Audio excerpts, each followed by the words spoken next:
ọdún o òkú ọdún o àbá ẹ̀dúpẹ́ o òkú ọdún o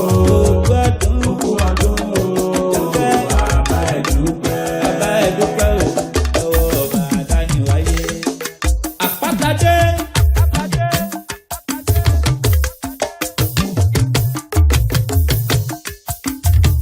àpáta dé àpáta pàrẹ̀ ewì dé ìjì tí mo jí lónìí etí lèmi jírí o.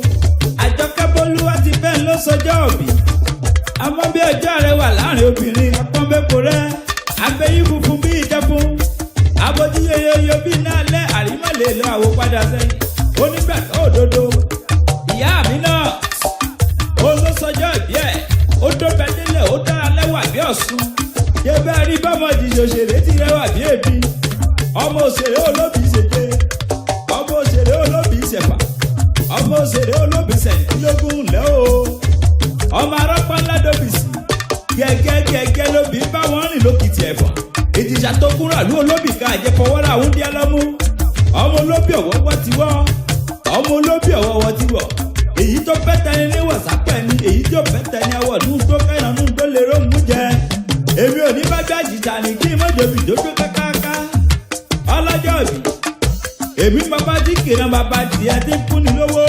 ó mọ bá tí kìnnà bàbá tó bí ọlọ́mọ tí wọ́n fún ni lóbì tó tó kákáká ihò kékèké ní sásọ wọn lóde ìdájọ́ ẹ̀gọ́ ti ẹ̀mí ọlátọ́ọ̀dọ́ Ìjẹ̀ṣà Bolúwatifẹ́ o èyí tó bá rí lọ́jà ni ó rà fún mi wá kí ìró tó ṣẹ̀ṣẹ̀ kúrò lóye wọn ìdúró lóye kádínà bàbá tẹ̀yìn wọn ìdúró lóye kádínà Ìjẹ̀ṣà bàbá ta ni ó dúró lóye kódínà bàbá tẹ̀yìn ogun torí nǹkan ó jà ló Haúsá ogun torí obì ó jàjẹ̀ṣà ìgbà tó kú jà Haúsá ogun kó wọn ní kán lọ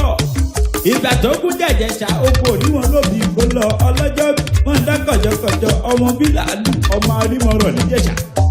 àṣeyí jàmọ́tò o olórí onínúure ló ní kí n wá máa kí ọ ó ní bó ti sọdún èyí wá ṣèmí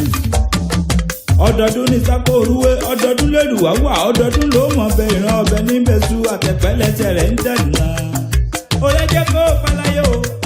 Bolúwatifẹ́ èèyàn tó bá ní kó o mọ́tà mọ́dún ẹ̀yà kàlàlẹ́ òmò sì kú wọn ìwà máa lékè lójoojúmọ́ nígbà gbogbo happy birthday to you and we all wish you long life and prosperity tó bá bẹ̀rẹ̀ wípé ta ló kọrin wí fọlọ́jọ́ ìbí sọ fún wọn pé àpáta ewì ni